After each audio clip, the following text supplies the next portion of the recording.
हाँ, जब जब भूमिका की चर्चा हुई है तब तब कवि परिचय हुआ ही है, थोड़ा बहुत। लेकिन डिटेल में मैं आज बता दे रही हूँ।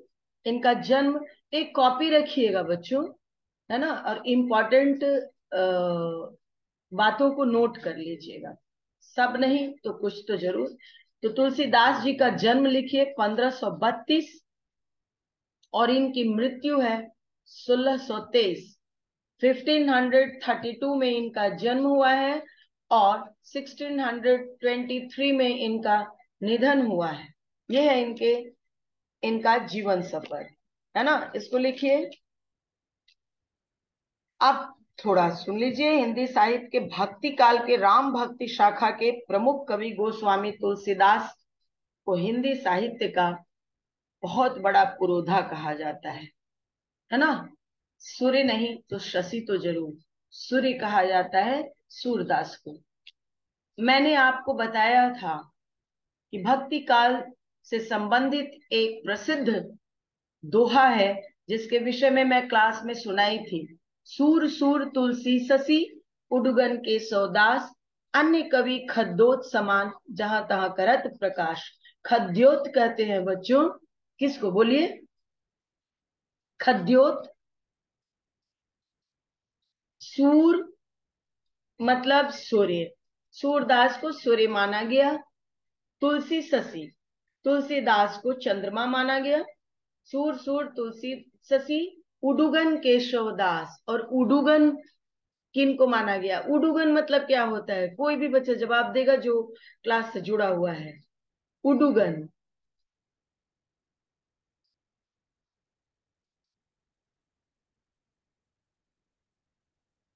रोहित, तेजस, उडुगन मतलब क्या होता है, तेजस।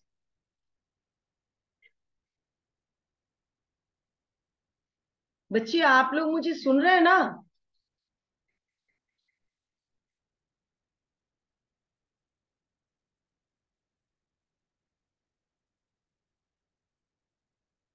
आयुष बर्णवाल,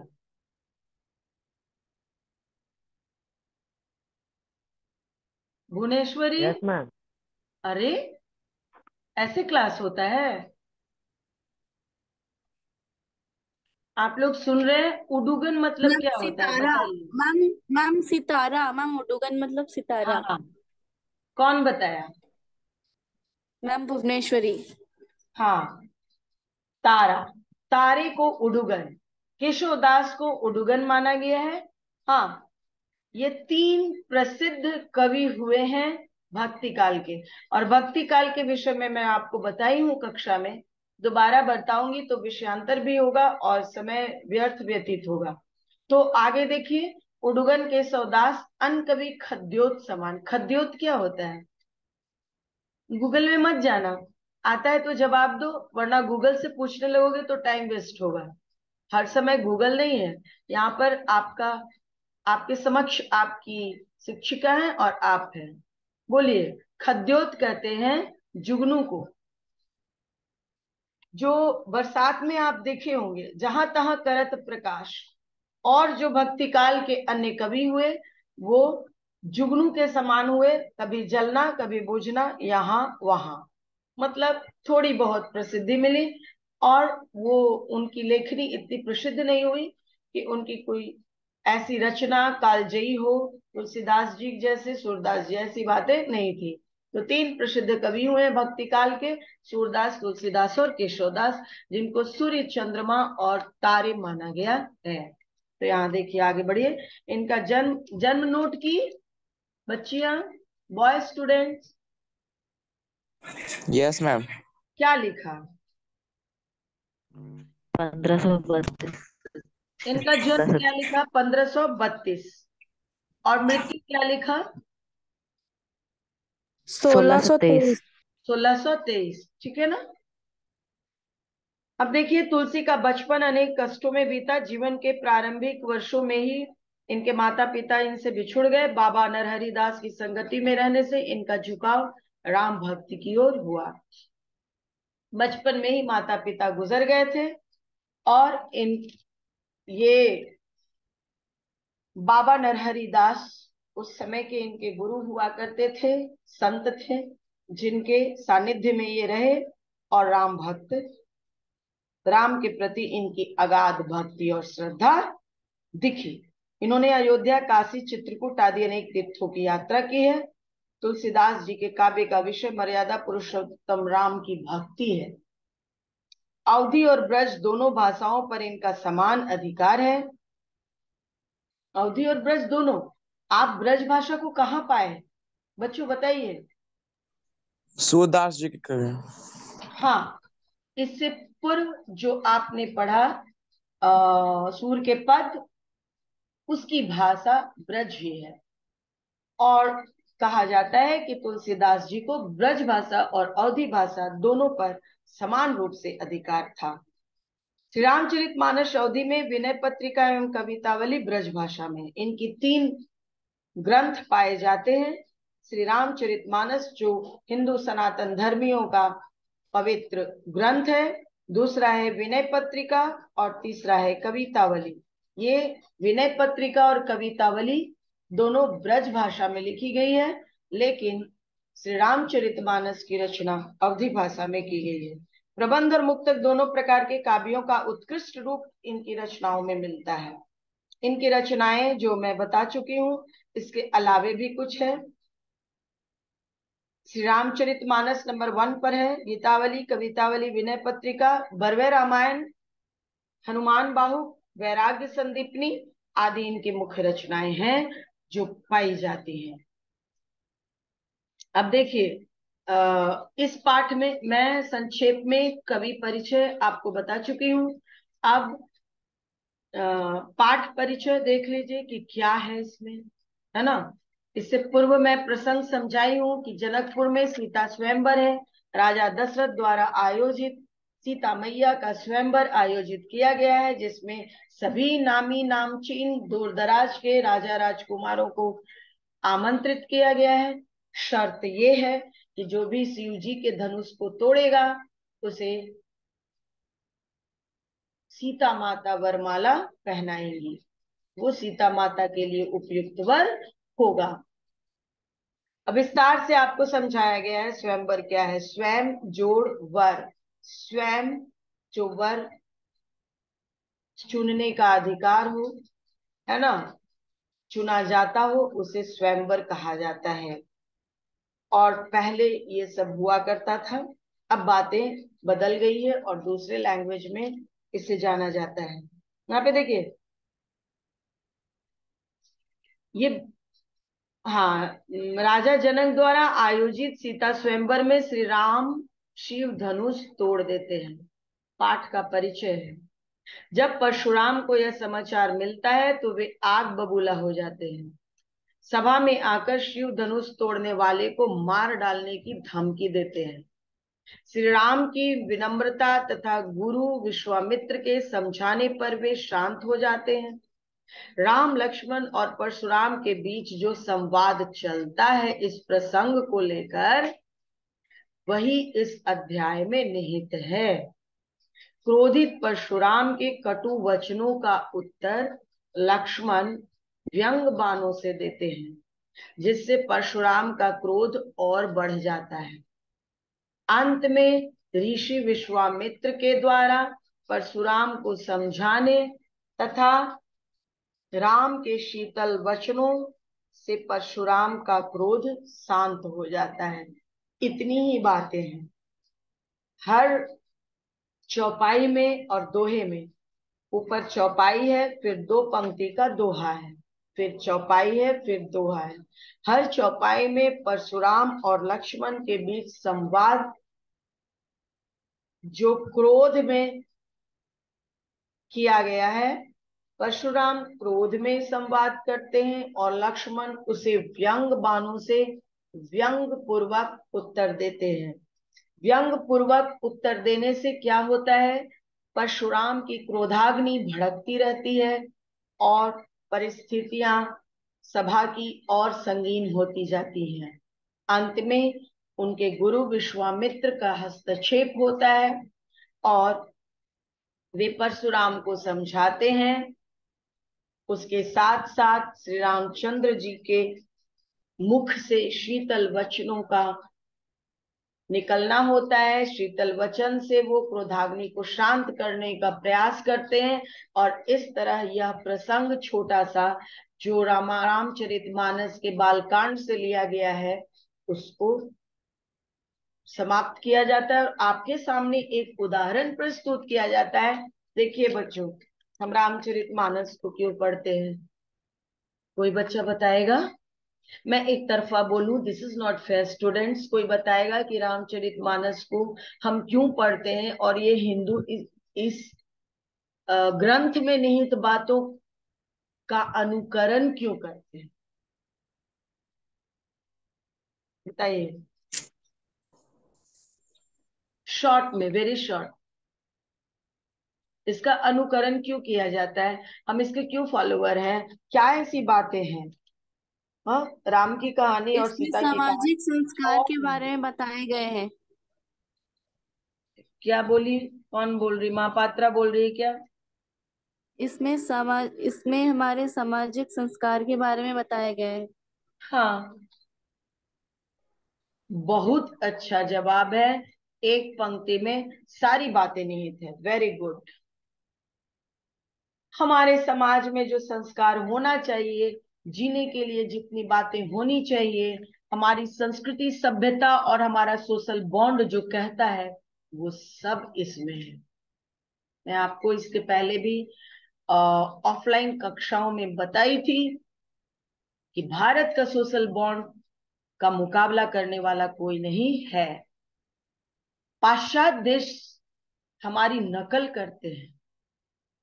मानसिक शांति के लिए पाश्चात्य देशों से लोग भारत आते हैं। बच्चों, भारत वो भूमि है जहां मनुष्य तो क्या, ईश्वर भी अवतरित होने के लिए लालायित होते हैं। मेरी बात समझ में आ रही है बच्चों? यहाँ ईश्वर भी मनुष्य का रूप धारण करके आना चाहते हैं। ये इतना पवित्र, शांति प्रदान करने वाला भूमि है। तो इस भूमि को इतना उन्नत बनाने में ये ग्रंथ, हमारी संस्कृति, बड़े बड़े लेखक, कवि, विचारक हुए, शासक, जो हमारी कंट्री को इतना अच्छा सोशल बॉन्ड दिए। अगर आप देखिएगा साइंटिफिक पॉइंट ऑफ व्यू से, तो ये रामचरितमानस सिर्फ राम की कथा ही नहीं, अपितु हर व्यक्ति को जीने की कला सिखाने वाला एक पवित्र ग्रंथ है। इसीलिए हम इसका अनुकरण करते हैं, इसे पवित्र मानते हैं, अपने धर्म स्थल पर इसे रखते हैं, इसकी पूजा करते हैं। इसके वर्ड्स, इसकी कहानी, इसके पात्र, इसका संदेश समाज को इतना अच्छा जाता है कि हम इसकी पूजा करते हैं। हम पूजा किसे कहते हैं? हम अपना आराध्य किसे मानते हैं? जिसे हम दिल से रिस्पेक्ट करते हैं। अगर वो कोई व्यक्ति ही क्यों ना हो जिसमें ईश्वरीय गुण हो, जो हमारे लिए इतना उपयोगी हो, तो हम उसे पूजा स्थल में रखने लगते हैं और हम उस उसकी पूजा करते हैं। ऐसा है ये ग्रंथ बच्चों।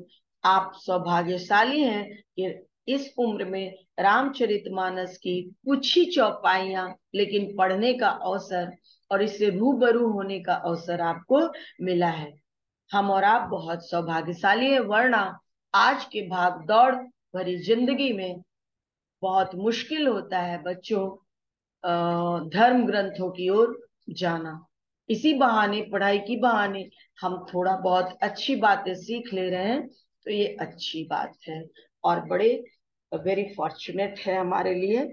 इसे अनफॉर्चुनेट ना कहा जाए। बड़े हम भाग्य वाले हैं कि रामचरितमानस की कुछ पंक्तियां हमें देखने को मिल रही है। आइए पंक्ति पर।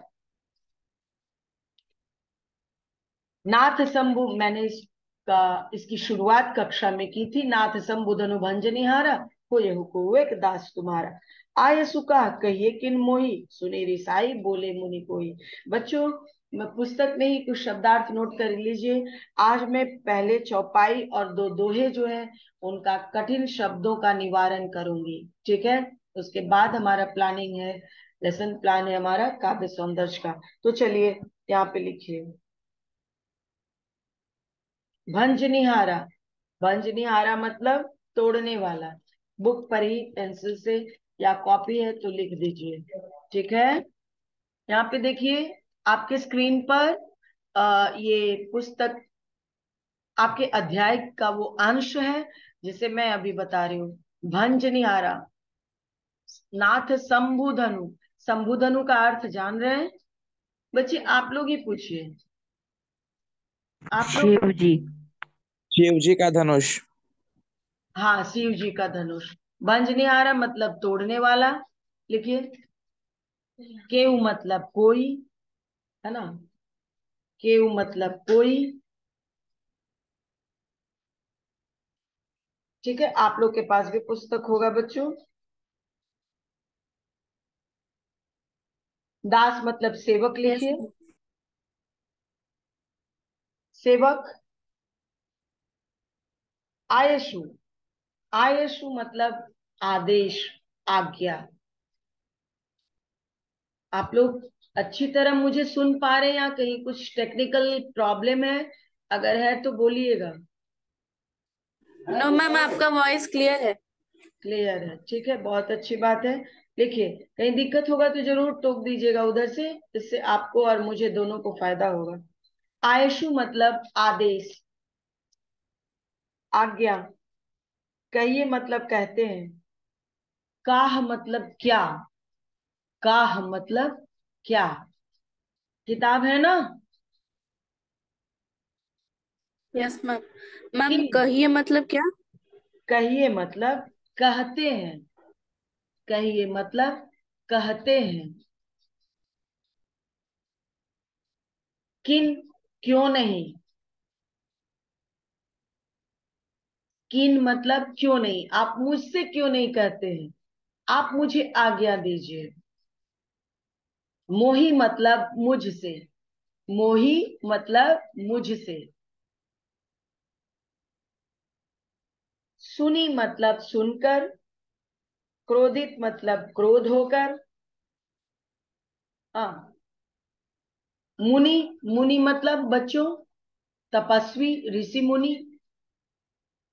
मुनि, तपस्वी, अर्थात ब्रैकेट में परशुराम लिख लीजिए। यहाँ पर मुनि परशुराम के लिए ही प्रयोग हुआ है, ठीक है बच्चों। आगे देखिए, कोही मतलब क्रोधी, कोही मतलब क्रोधी। सो मतलब वह, करे मतलब करता है, सेवकाई मतलब सेवक, सेवा करने वाला। अरि करनी मतलब शत्रु वाला कार्य करने, जो करता है, शत्रु का काम करने वाला, है ना, शत्रु का काम करने वाला।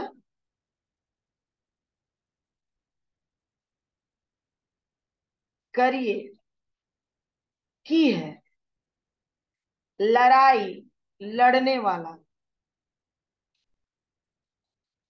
तोड़ा मतलब तोड़ा।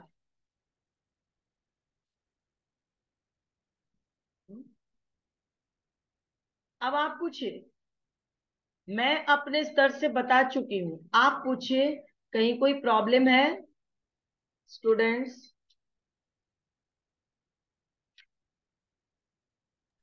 मैम सेवकू मतलब क्या बोली थी? सेवक, सेवक है ना वर्ड, शब्द है आ, सेवकू। सेवक। आयसु का नो कहिए मैम। कि कोई सुनी रिसाई बोले मुन। सेवकु सो जो करे सेवकाई। सेवक वो है, सेवक, हाँ, सेवा करने वाला। सेवकु मतलब सेवक, और सेवकाई मतलब सेवा करने वाला। क्लियर? Yes ma'am. हाँ, सेवकु मतलब सिर्फ सेवक, और सेवकाई मतलब सेवा करने वाला।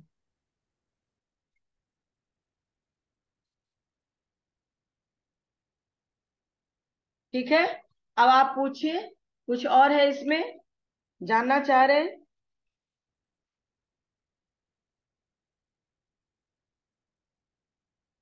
नृप मतलब राजा, और बालक मतलब राजा का बालक अर्थात राजकुमार। कालवश, काल के वश में। नृप बालक राजकुमार अर्थात लक्ष्मण। धनुही, छोटा छोटा धनुष। हे नृप बालक काल बस बोलत तो ही न संभार, धनु ही सम त्रिपुरारी धनु विदित सकल संसार। विदित मतलब जानना, पूरा संसार जानता है शिव के धनुष के बारे में, और उस शिव जी के धनुष को तुम धनु ही कहते हो। धनु ही मतलब छोटा छोटा धनुष जो बचपन में पढ़ने के क्रम में, खेलने के क्रम में ये चारों भाई तोड़ा करते थे। धनु ही मतलब छोटा धनुष। त्रिपुरारी धनु, शिव जी का धनुष। त्रिपुरारी शिव जी के लिए प्रयोग हुआ है। विदित मतलब जानना, सकल मतलब पूरा, और संसार मतलब संसार। ठीक है, कोई दिक्कत बच्चों? अब देखिए, नो मैम। नाथ संबुधनु भंज निहारा होयं को एक दास तुम्हारा। हे नाथ, शिव के धनुष को तोड़ने वाला कोई उनका दास ही होगा।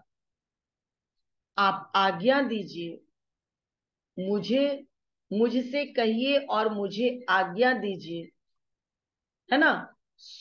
आयसु काह कहिए किन मोही, सुनी रिसाई बोले मुनि को। इसका पहले अच्छे से उच्चारण करके आप पढ़ लीजिए, है ना, उसके बाद मैं इसका भावार्थ और अनुवाद दोनों बताऊंगी। आयसु काह पुस्तक है ना बच्चों? आयसु काह कहिए किन मोही, सुनी रिसाई बोले मुनि कोही। एक आदर्श वाचन जरूर होना चाहिए काव्य पंक्तियों का, जो मैं आपको सुना रही हूं इसका शुद्ध उच्चारण के साथ आप फॉलो करेंगे। सेवकु सोजो करे सेवकाई, अरि करनी, अरि मतलब शत्रु, शत्रु का काम करने वाला। अरि करनी करी, करिए लड़ाई, शत्रु का काम करने वाला से तो लड़ाई ही केवल करना चाहिए। सुनहु राम जय शिव धनु तोरा, सहस्र बाहु सम सो रिपु मोरा। सो बिलगाऊ बिहाई समाजा, न तमारे जहई सब राजा। सुनि मुनि मचन लखन मुसुकाने, बोले परसु धरही अवमाने। बहु धनोही तोरी लड़काई, कबहु न असिरिस किन्ही गोसाई। के ही धनु पर ममता के ही हेतु। फिर से सुनिए, यही धनु पर ममता के ही हेतु। हाँ, लास्ट लाइन देखिए, सुनी रिसा